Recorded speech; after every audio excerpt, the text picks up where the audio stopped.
우리가 너희 믿는 자들을 향하여 어떻게 거룩하고 옳게 흠없이 행하였는지에 대하여 너희가 증인이요 하나님도 그러하시도다.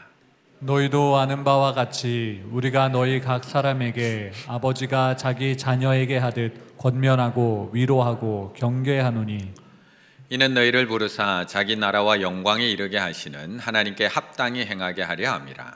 이러므로 우리가 하나님께 끊임없이 감사함은 너희가 우리에게 들은 바 하나님의 말씀을 받을 때에 사람의 말로 받지 아니하고 하나님의 말씀으로 받음이니 진실로 그러하도다. 이 말씀이 또한 너희 믿는 자 가운데서 역사하느니라. 형제들아, 너희가 그리스도 예수 안에서 유대에 있는 하나님의 교회들을 본받은 자 되었으니 그들이 유대인들에게 고난을 받은과 같이 너희도 너희 동족에게서 동일한 고난을 받았느니라. 유대인은 주 예수와 선지자들을 죽이고 우리를 쫓아내고 하나님을 기쁘시게 하지 아니하고 모든 사람에게 대적이 되어 우리가 이방인에게 말하여 구원받게 함을 그들이 금하여 자기 죄를 항상 채우매 노하심이 끝까지 그들에게 임하였느니라. 형제들아, 우리가 잠시 너희를 떠난 것은 얼굴이요 마음은 아니니 너희 얼굴 보기를 열정으로 더욱 힘썼노라. 그러므로 나 바울은 한 번, 두 번 너희에게 가고자 하였으나 사탄이 우리를 막았도다. 우리의 소망이나 기쁨이나 자랑의 면류관이 무엇이냐? 그가 강림하실 때 우리 주 예수 앞에 너희가 아니냐? 함께 읽습니다. 너희는 우리의 영광이요 기쁨이니라. 아멘. 인사 나누시겠습니다. 너희는 우리의 영광이요 기쁨입니다.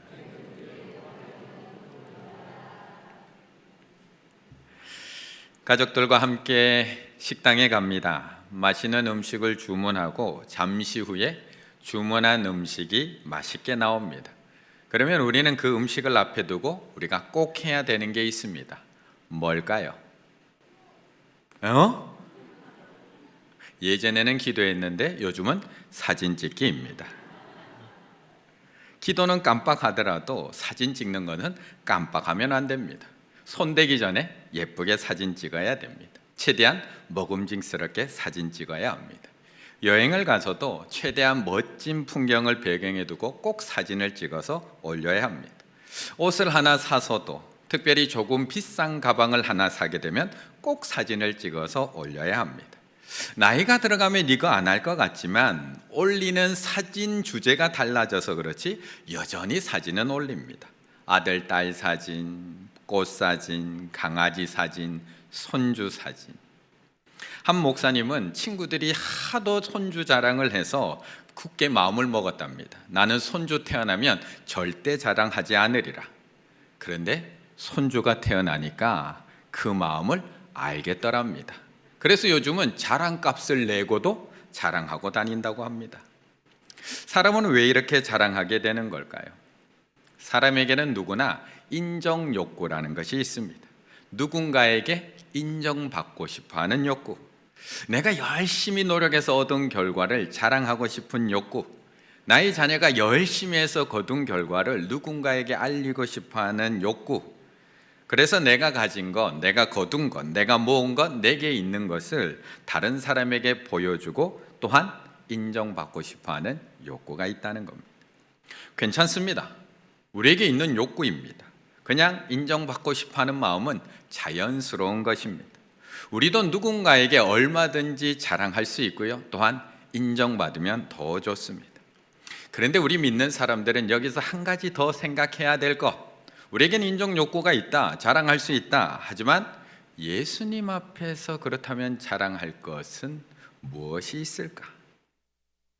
우리가 어떤 사람에게도 이렇게 자랑하고 싶고 인정받고 싶은데, 그렇다면 하나님 앞에서 예수님 다시 오시는 그날 내가 자랑할 것, 내가 인정받을 것은 과연 있는가에 대해서 생각해 봐야 한다는 겁니다. 19절의 말씀을 같이 읽겠습니다. 19절입니다. 우리의 소망이나 기쁨이나 자랑의 면류관이 무엇이냐? 그가 강림하실 때 우리 주 예수 앞에 너희가 아니냐? 아멘. 인사 나누십니다. 제가 자랑할 건 당신밖에 없습니다.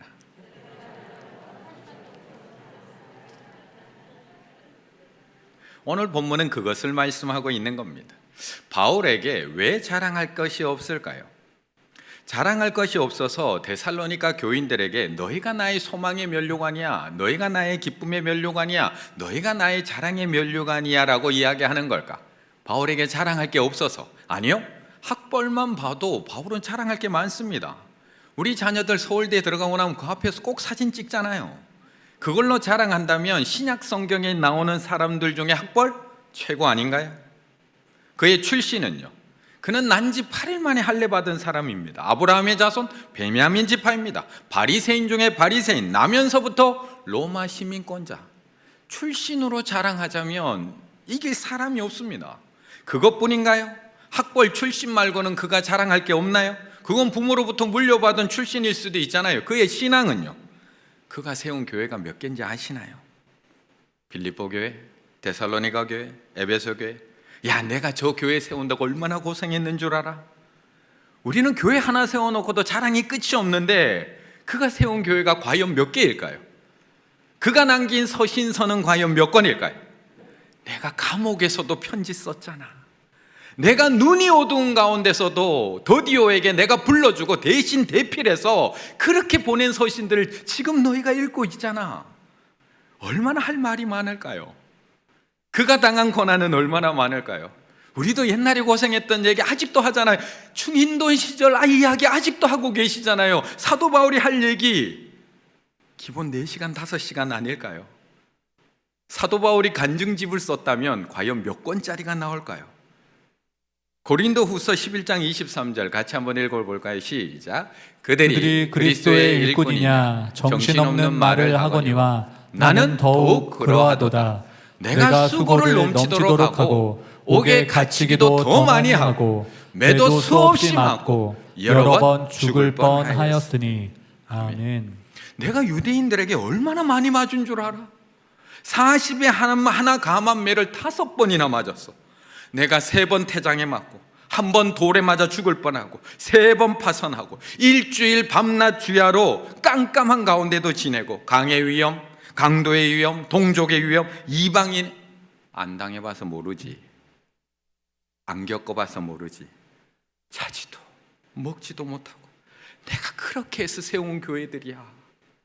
내가 그렇게 해서 너희들에게 쓴 편지들이야. 그의 능력은요, 그의 능력은 빌립보에 갔더니 귀신 들린 여인, 그 귀신을 내어 쫓아줍니다. 루스드라에 갔더니 나면서부터 걷지 못한 사람, 내 발로 일어서라, 그 한마디에 그 사람은 일어서서 걷기 시작을 합니다. 에베소에서는요, 그의 손으로 얹는 사람들마다 치유가 일어나고 고침이 일어나고 귀신이 쫓아납니다. 심지어는 사도 바울이 썼던 앞치마하고 손수건만 갖다 얹어도 사람들의 놀라운 치유의 역사들, 귀신이 쫓겨나는 역사들이 막 일어납니다. 저 같았으면 평생 자랑하고 다닐 겁니다. 저 같았으면 아마 그 중에 몇몇은 제가 데리고 다니면서 간증 집회하고 다닐 겁니다. 여보라고, 제가 일으킨 사람들이라고, 내가 귀신 내쫓았던 사람들이라고. 자랑할 것이 얼마나 많은 바울인지 모릅니다. 자신의 지혜, 능력, 의, 가문, 학벌, 성취, 교회, 고난, 헌신, 열심. 그런데도 사도 바울이 뭐라고 고백하느냐? 갈라디아서 6장 14절. 그러나 내게는 우리 주 예수 그리스도의 십자가 외에 결코 자랑할 것이 없으니. 자랑할 게 없답니다. 예수님 말고는 이런 것들 자랑할 게 하나도 없답니다. 그래서 자랑 안 한답니다.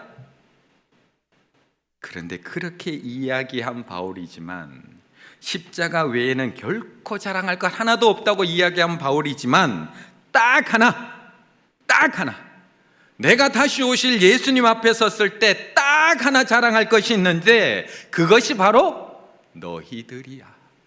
그거 이야기하고 있는 겁니다. 내가 이렇게 고생한 이유, 내가 이렇게 고생하면서까지 복음 전한 이유, 내가 이렇게 다니면서 교회를 세운 이유, 내가 수십 대의 매질을 당한 이유, 내가 몇 날 며칠을 먹지도 자지도 못해서 거기까지 찾아간 이유, 바로 너희들이 나의 자랑이라고 이야기하고 있는 겁니다. 그러면서 오늘 본문이 어떻게 마무리되고 있느냐? 너희는 우리의 영광이요 기쁨이니라로 마무리되고 있는 겁니다. 그렇다면 우리의 자랑은 무엇일까요? 우리의 자랑은 무엇일까요? 예수님 당시 종교 지도자들, 서기관들, 그들도 자랑이 있었습니다. 자신의 신분을 드러내기 위해서 긴 옷을 입고 다니면서 내가 얼마나 거룩한 사람인지를 보여주는 자랑을 하고 다녔습니다. 회당에서는 높은 자리에 앉았고요, 잔치 자리는 윗자리에 앉는 것이 그들의 자랑이었습니다. 거리에서는 크게 기도하면서 내가 이렇게 기도하는 사람이야 보여주는 것이 자랑이었고요, 구제할 때는 헌금통에다가 자기가 가지고 있는 동전을 와라락 쏟아부으면서 그 앞에 있는 나팔에서 소리가 도라락 울려 나오도록 하는 거, 나팔 소리가 울려 나오도록 내가 이렇게 헌금 많이 하는 사람이야, 그게 그들의 자랑이었습니다. 그런데 사도 바울에게는 단 하나의 자랑밖에 없습니다. 십자가 외에는 절대 자랑하지 않겠다는 사도 바울, 단 하나의 자랑. 19절 다시 한번 읽을까요? 시작. 우리의 소망이나 기쁨이나 자랑의 면류관이 무엇이냐? 그가 강림하실 때에 우리 주 예수 앞에 너희가 아니냐? 너희가 나의 기쁨, 너희가 나의 소망, 너희가 나의 자랑이라는 겁니다. 예수님 앞에서. 그렇다면 우리는 하나님 앞에 무엇을 자랑할 수 있을까요? 우리 구역장님들, 지금까지 그렇게 쏘가고 애쓰셨는데 예수님께 영광 돌리고 자랑할 것이 없다면 이보다 안타까운 게 무엇이 있을까요? 열심히 하는 것도 중요하지만 예수님이 원하는 것, 예수님이 기뻐하는 것 하는 것 더 중요한 것 아닌가요? 그래서 사도 바울은 그 무엇보다도 그들에게 바른 복음을 전하고 가르치는 일에 최선을 다할 수밖에 없었던 겁니다. 11절의 말씀을 같이 읽겠습니다. 11절입니다. 너희도 아는 바와 같이 우리가 너희 각 사람에게 아버지가 자녀에게 하듯 권면하고 위로하고 경계하노니. 아멘.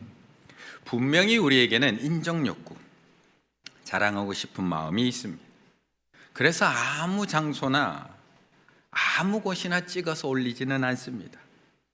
우리가 자랑하고 싶은 것이 있어도 아무거나 사진 찍어 올리지 않습니다. 내가 갔던 곳 중에 예쁜 곳, 아니면 특별한 곳, 아니면 쉽게 보기 힘든 곳을 사진 찍어서 올리게 됩니다. 내가 가지고 있는 것들 중에도 아무거나 자랑하지 않습니다. 특별한 거나 의미 있는 것이나 소중한 것이나 자랑할 만한 것을 꺼내놓고 자랑을 합니다. 내 눈에 넣어도 아프지 않은 자식, 그 자식 자랑할 때는 어떤가요? 어떤 자녀든지 부모에게는 다 특별한 존재입니다. 소중한 존재입니다. 다 예쁩니다. 심지어는 침 흘리는 것까지도 예쁩니다. 그런데 그게 모든 사람에게는 자랑이 되지 않습니다.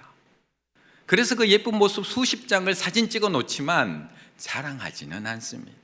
자랑하는 것은 특별한 것만 자랑을 합니다.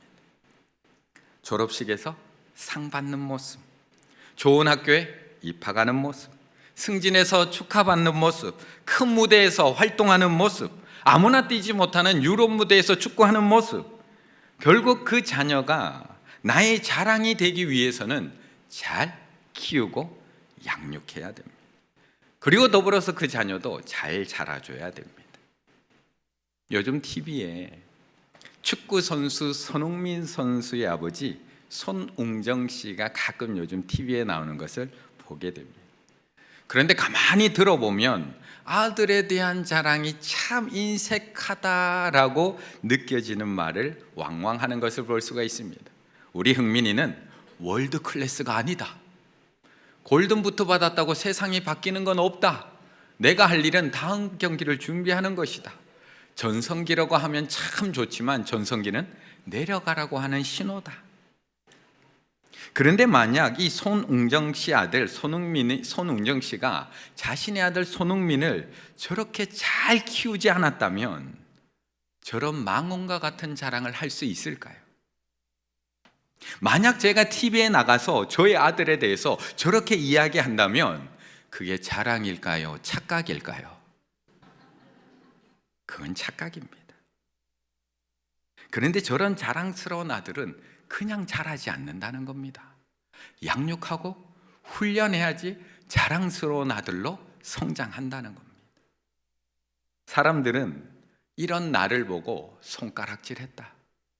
엄하게 혼낼 때는 아이고 저거 아비도 아니야, 어떻게 저렇게 독하게 훈련을 시켜, 욕을 했고, 또 한편으로 저렇게 혼자 감싸고 돌면서 무슨 좋은 선수를 만들겠냐, 아들을 제대로 교육시키지 않고 품에 끼고 돈다고 흉을 봤다. 집도 가난한데 애들이랑 하루 종일 운동장에서 공이나 차고 있다며 한심한 미친 논소리는 늘 따라붙었다. 제도권 밖에서 개인 훈련만 시키는 내게 정신 나갔다는 소리는 그나마 양반이었다. 자랑스러운 아들은 그냥 자라지 않습니다. 잘 훈련시키고 양육한 자녀만 자랑할 수 있습니다. 그래서 오늘 바울은 자신 있게 데살로니가 교인들, 너희들이 나의 자랑이라고 이야기할 수 있는 겁니다. 너희가 나의 영광이고 나의 기쁨이라고 당당하게 이야기할 수 있는 겁니다. 왜요? 바른 복음으로 제대로 키웠거든요. 그게 11절의 말씀입니다. 너희도 아는 바와 같이 우리가 너희 각 사람에게 아버지가 자기 자녀에게 하듯이 권면하고 위로하고 경계했다는 겁니다. 아버지가 자기 자식에게 하듯이 권면하고 위로하고 경계했다는 겁니다. 바울은 데살로니가 교인들을 아이고 예쁘다, 아이고 예쁘다, 아이고 잘한다, 아이고 잘한다 라고만 키우지 않았다는 겁니다. 아이고 그 정도면 잘하는 거지. 애 키우면서 그 정도면 신앙생활 잘하는 거지. 직장 다니면서 아이고 수요 저녁 예배까지 왔으면 잘하는 거죠. 아이고 이렇게 나오는 게 어디야. 유대인들에게 핍박받으면서 교회 나오는 거 정말 그 정도면 잘 버티는 거야. 신앙 안 버린 게 어디야. 구역 모임 나오는 게 어디야. 그런데 사도 바울은 그렇게 권면과 위로하는 것으로 데살로니가 교인들 그렇게 키우지 않았다고 이야기하는 겁니다. 아버지가 자기 자녀에게 하듯이 권면하고 위로하고 경계하노니.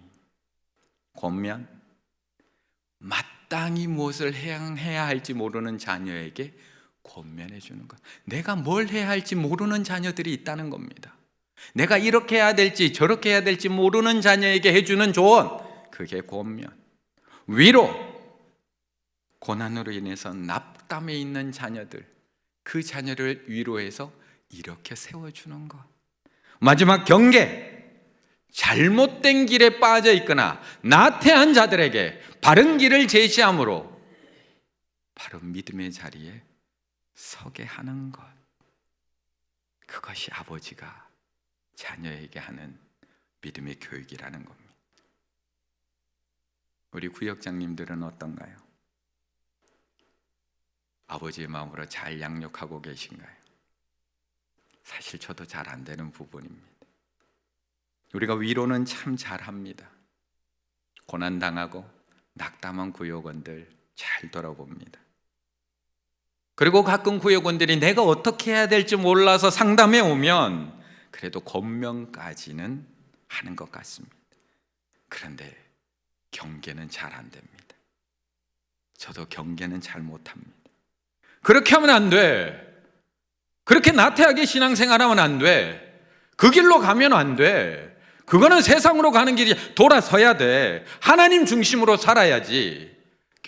경고해주고 경계해서 하나님 중심으로 돌아가게 하는 것, 사실 저도 잘 안 되는 겁니다.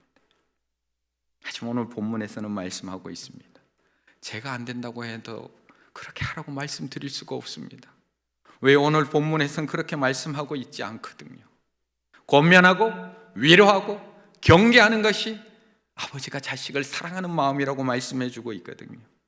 정말 나에게 맡겨주신 구역원들을 너희는 나의 영광이요 기쁨이니라, 그 예수님 앞에 정말 자신 있게 자랑하고 싶다면 아버지의 마음으로 돌보고 양육하라고 말씀하고 있는 겁니다. 아버지의 마음으로 양떼의 마음을 살피며 힘든 구역원들에게는 위로하고 마땅히 행해야 할 바를 알지 못하는 구역원들에게는 권면하고 잘못된 길을 걸어가고 있는 구역원들에게는 경고할 수 있는 그런 구역장이 되어야지만 주님 다시 오시는 그날 자랑할 수 있다고 말씀하고 있는 겁니다. 쉽지 않습니다. 괜히 삐져서 안 나오면 어떡하지?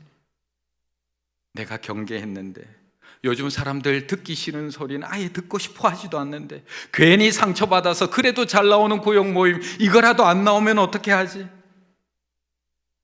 그래서 오늘 본문에서는 가르치는 자의 세 가지 방법에 대해서만 말씀하고 끝나는 게 아니라, 더불어서 받아들이는 구역원들이 어떤 마음으로 이 가르침을 받아야 하는지에 대해서도 말씀하고 있습니다. 13절의 말씀을 같이 읽습니다. 13절입니다. 이러므로 우리가 하나님께 끊임없이 감사함은 너희가 우리에게 들은 바 하나님의 말씀을 받을 때 사람의 말로 받지 아니하고 하나님의 말씀으로 받음이니 진실로 그러하도다.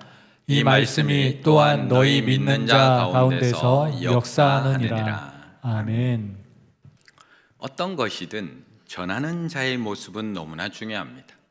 같은 물건을 소개하더라도 허름한 옷을 입은 사람이 소개하는 것과 그 물건을 파는 것과 깨끗한 정장을 입고 그 물건을 파는 사람에 대한 신뢰도는 천지 차이로 달라질 수밖에 없습니다. 그래서 설득의 심리학이라는 책에서도 권위의 법칙에 대해서 이야기를 합니다. 특별히 그 가운데 흰 가운 효과에 대해서 이야기를 합니다. 미국의 심리학자인 밀 그램이라는 교수가 1961년 예일 대학에서 실험한 것인데요, 흰 가운을 입은 교수가 무엇인가를 명령하게 되면 실험에 참가하는 사람들이 거절을 못한다는 겁니다. 그것이 흰 가운의 효과입니다.